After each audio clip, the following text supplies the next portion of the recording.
கிறிஸ்துவுக்குள் பிரியமானவர்களே, உயிருள்ள விசுவாசம் கடவுளின் வார்த்தையை முழுமையாய் ஏற்றுக்கொண்டு அவரது எல்லா கட்டளைகளுக்கும் கீழ்ப்படிய ஆர்வம் காட்டும். யாக்கோபு 2ஆம் அதிகாரம் 9 முதல் 11 வசனங்கள். பட்சபாதம் உள்ளவர்களாய் இருப்பீர்களானால் பாவம் செய்து மீறினவர்கள் என்று நியாயப்பிரமாணத்தால் தீர்க்கப்படுவீர்கள். எப்படியெனில், ஒருவன் நியாயப்பிரமாணம் முழுவதையும் கை கொண்டிருந்தும் ஒன்றிலே தவறினால் எல்லாவற்றிலும் குற்றவாளியாயிருப்பான். ஏனென்றால், விபச்சாரம் செய்யாதிருப்பாயாக என்று சொன்னவர் கொலை செய்யாதிருப்பாயாக என்றும் சொன்னார். ஆதலால் நீ விபச்சாரம் செய்யாமல் இருந்தும் கொலை செய்தவனானால் நியாயப்பிரமாணத்தை மீறினவன் ஆவாய்.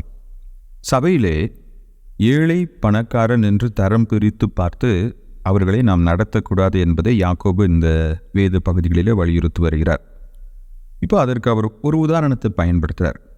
இப்போ நீங்கள் பட்சபாதம் உள்ளவர்களாய் இருப்பீர்களானால், ஃபேவரட்டிசம், சபையிலே ஏழைகளை ஒரு விதமாகவும் பணக்காரர்களை ஒரு விதமாகவும், சில இடங்களுக்கு போனால் ஜாதிக்கு ஒரு திருச்சபை இருக்குது. ஜாதியின் அடிப்படையிலே மக்களை தரம் பிரித்து பார்க்கிறார்கள்.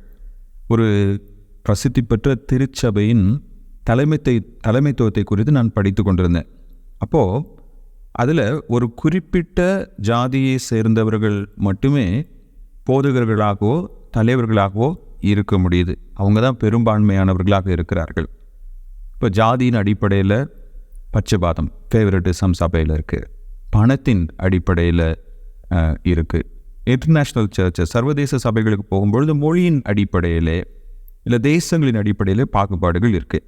இப்படி ஒரு மனிதனை தன்னுடைய சொந்த சகோதர சகோதரியாக, ஒரு மனிதனை கடவுளுடைய சாயலில் படைக்கப்பட்டவனாக பார்க்காமல் வேறு எந்த விதத்திலாவது நாம் பார்ப்போமே என்றால், நாம் பாவம் செய்து நியாயப்பிரமாணத்தை மீறினவர்கள். எந்த பிரமாணத்தை 8ஆம் வசனத்தில் சொல்லியிருக்காரு? நீ உன்னிடத்தில் அன்பு கூறுவது போல பிறனிடத்திலும் அன்பு கூறுவாயாக என்ற பிரமாணத்தை நாம் மீறினவர்கள்.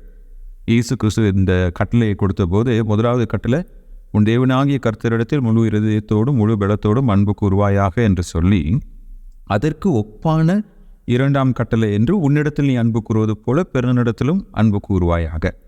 இப்போ விக்கிரக ஆராதனை எவ்வளோ பெரிய பாவமோ, அதற்கு இணையான இன்னொரு பாவம் மனிதர்களை தரம் பிரித்து பார்த்து அவர்களை நடத்துவது.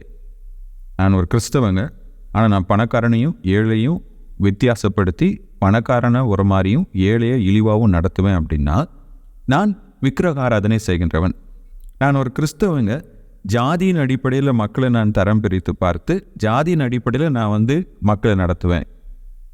என்னுடைய பிள்ளைக்கு நான் திருமணம் செய்யும்போது ஜாதியின் அடிப்படையில் தான் நான் இதை செய்வேன் அப்படின்னு சொல்லி நம்ம சொல்லுவோம் என்றால், நான் விக்கிரக ஆராதனை செய்கிறவனாக இருக்கிறேன்.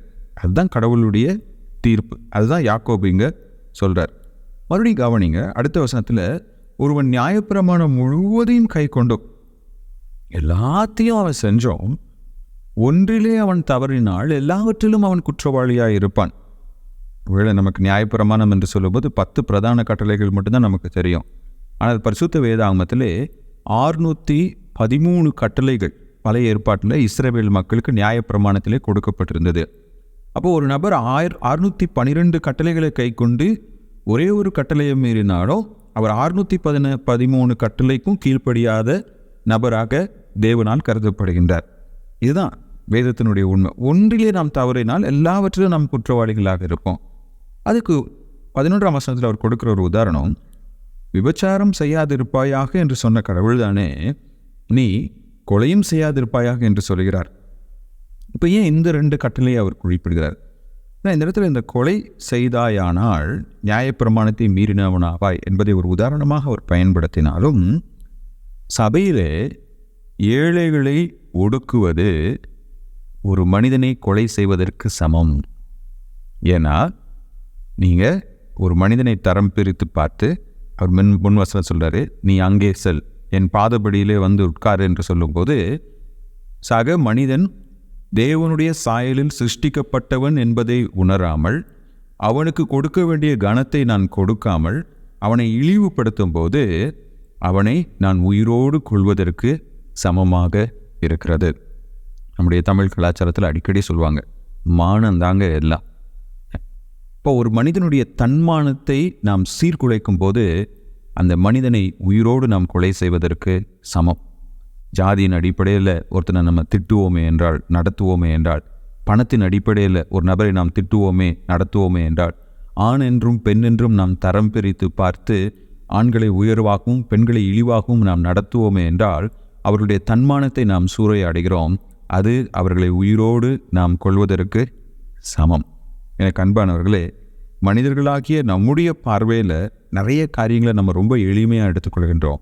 ஆனால் தேவனுடைய வார்த்தைக்கு முன்னாடி நிற்கும்போது இப்படி நாம் எளிமையாக எடுத்துக்கொண்டு அனுதின வாழ்க்கையிலே கடவுளுடைய கட்டளையை அலட்சியமாக மீறுகிறதை தேவன் மிகவும் தீவிரமான பாவமாக பார்க்கிறார். It's a serious sin against God.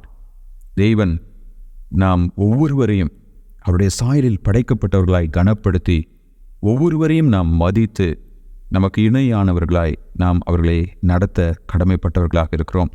நம்முடைய சபைகளிலும் குடும்பங்களிலும் தனிப்பட்ட வாழ்க்கையிலும் கர்த்தர் விரும்பும் இந்த குணாதிசயத்தை நாம் வெளிப்படுத்த தேவன் நமக்கு பலனளிப்பாராக. ஆமென்.